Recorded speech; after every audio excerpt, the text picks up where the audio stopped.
Na segunda parte desta aula pública, é a vez do público do Sarau do Perifatividade, do Parque Bristol, fazer perguntas à professora Érica Peçanha sobre a literatura periférica.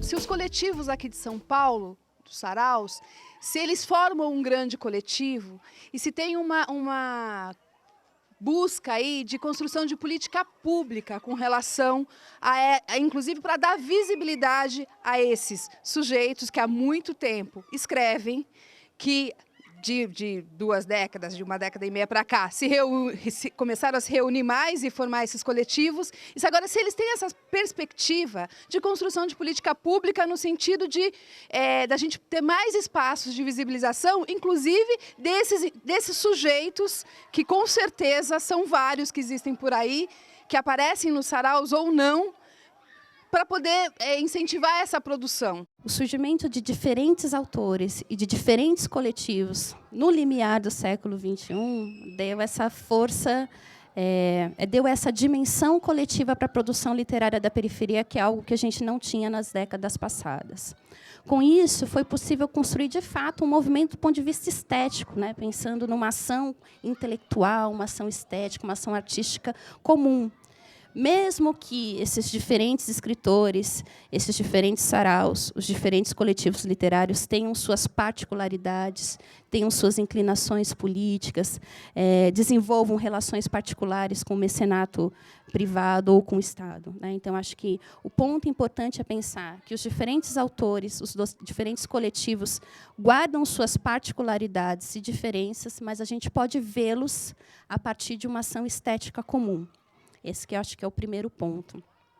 O segundo ponto, né, que tem bastante relação com isso que eu falei, é que esses diferentes coletivos descobriram que, em momentos pontuais, eles podem se unir, sim, para ações ou para criação de demandas políticas comuns. Então, para além da ação estética, há demandas, né, no campo cultural, demandas relacionadas aos campos da produção, da circulação e do consumo cultural, que une esses diferentes coletivos e faz com que eles se reúnam, de fato, né, em algumas situações, que faz com que escrevam manifestos em algumas situações, que faz com que estejam presentes na Câmara dos Vereadores para pressionar algumas ações específicas para si.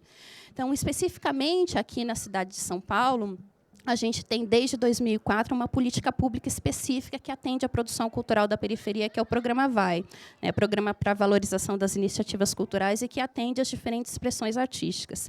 E muitos desses coletivos literários foram beneficiados por essa política, uma vez que é dinheiro público e é direito de todos os sujeitos e cidadãos acessá-las, né? Então, só para citar um exemplo, boa parte dessas pequenas editoras que foram criadas nos diferentes saraus conseguiram viabilizar seus livros, os seus produtos literários, a partir do acesso a essa política pública específica. Para além disso, há um programa que está em vias de ser em ameaça no momento, que é o programa Veio e Ventania Literatura Periférica nas Bibliotecas, que foi e sempre foi muito importante para fazer circular essa produção literária, porque leva esses diferentes coletivos literários às bibliotecas públicas municipais, né? Então, esses diferentes escritores de periferia têm a chance de dar visibilidade às suas produções nesses espaços e fomentar público nesses diferentes espaços.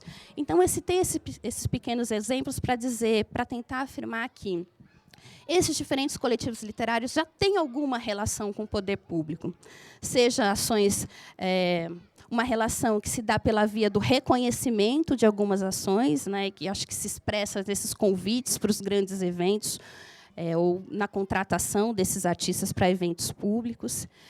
Esses coletivos já têm uma ação também quando pressionam o poder público por mais financiamento, questionam o poder público, seja por meio das suas produções, seja por meio dos eventos, seja por meio de debates coletivos em torno de que maneira as políticas públicas têm chegado até eles, né? Se relacionam também quando reivindicam políticas públicas específicas, e acho que, recentemente, a gente teve um ganho importante, uma expressão importante disso, que foi a reunião desses diferentes coletivos de literatura, mas não só de literatura, pela reivindicação de uma lei de fomento à periferia, uma lei específica para garantir as diferentes produções artísticas aqui em São Paulo. Então, os coletivos organizaram reuniões, foram pressionar os vereadores na Câmara Municipal de São Paulo, acompanharam as audiências, né, buscaram, fizeram mesmo lobby em torno dessa reivindicação, ajudaram a redigir, de fato, essa lei também. Então, eu creio que, apesar ou a despeito das inúmeras diferenças estéticas, políticas, de condução dos coletivos também, esses diferentes coletivos têm a ciência de que há ações ou há demandas que os unem, e essas demandas estão ligadas às esferas de produção, circulação e consumo cultural, e todas as vezes em que eles sentirem necessidade de pressionar essas demandas, eles vão em busca de estratégias que são também coletivas. São as marcas de raça, de território, de classe, né? E não seria também uma das marcas a de gênero nessa produção literária, né? Porque é fato que, no momento em que se pensa na relação do Estado com a sociedade, esses autores, essa produção literária, essas demandas acabam demandando não só ações específicas do Estado de reconhecimento, mas também de ações que sejam duradouras. Essas demandas, de alguma forma, elas foram registradas e compuseram o Plano Municipal do Livro, Leitura, Literatura e Bibliotecas da cidade de São Paulo, né? Eu pergunto para você, se essas ações do Estado, elas têm assumido um caráter mais pontual, né, de demandas muito pontuais, ou agora que a gente tem um plano que se pretende aí para uma década, né, elas podem assumir um caráter mais duradouro para a cidade, e como esses coletivos dialogam quando essas ações elas são mais duradouras e não pontuais? Primeiro, para lembrar que, de fato, a participação das mulheres no cenário artístico como um todo e na literatura em particular sempre foi minoritário, né? E isso se deve ao nosso sistema patriarcal e ao fato da nossa sociedade ser machista também, dessa dificuldade de inserção das mulheres em atividades fora do espaço doméstico. Então, isso não é diferente no caso da literatura periférica, né? Ou dessa produção literária das periferias. As mulheres sempre estiveram em menor número dos saraus, sempre tiveram menos protagonismo que os homens, né, infelizmente.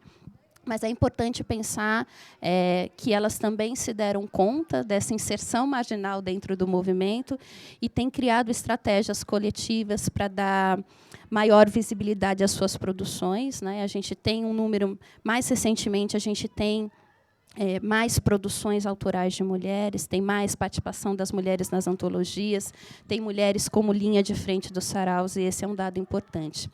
Com relação às políticas públicas, especificamente, né, os saraus também têm particularidade quando se trata de pensar financiamento das suas ações, né? Então, e pensar o financiamento, a publicização das suas ações, os força a pensar também qual é a relação com o Estado que cada sarau quer estabelecer, né? Mas pensar em como se relacionar com o Estado é pensar em que medida se aceita esse dinheiro público, de quais ações se aceita participar quando se tem a mão do Estado, né?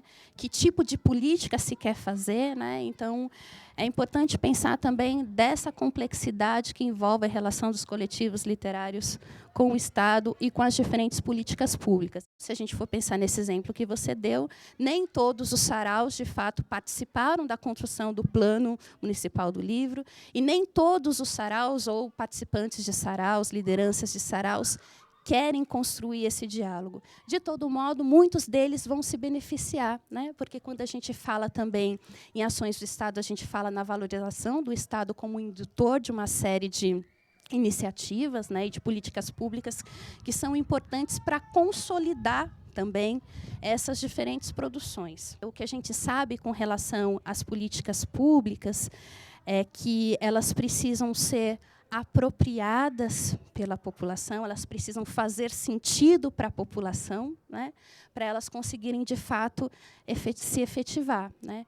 Acho que um passo importante foi dado, porque esse plano assim como a lei de fomento, foi construído coletivamente, foi construído com alguma participação desses coletivos que vão ser beneficiados. Então, a chance dela dar certo, do plano dar certo, da lei de fomento dar certo, de ser, de fato, apropriada e fazer sentido na vida dos coletivos é muito maior. E acho que é algo importante pensar no direito à literatura, não só no aspecto do consumo, da fruição, mas pensar no direito à literatura também no seu aspecto de direito à produção literária, né? Que acho que é essa a grande questão que os diferentes coletivos vêm colocando desde as primeiras ações de coletâneas, de antologias, de realização dos saraus, né? Se trata de pensar os moradores de periferia não apenas como consumidores da literatura, mas como produtores da literatura. E, nesse sentido, a lei de fomento e o plano municipal de livro, leitura, bibliotecas, literatura é fundamental, né? Pelo menos para a compreensão dessa ideia de literatura como um direito.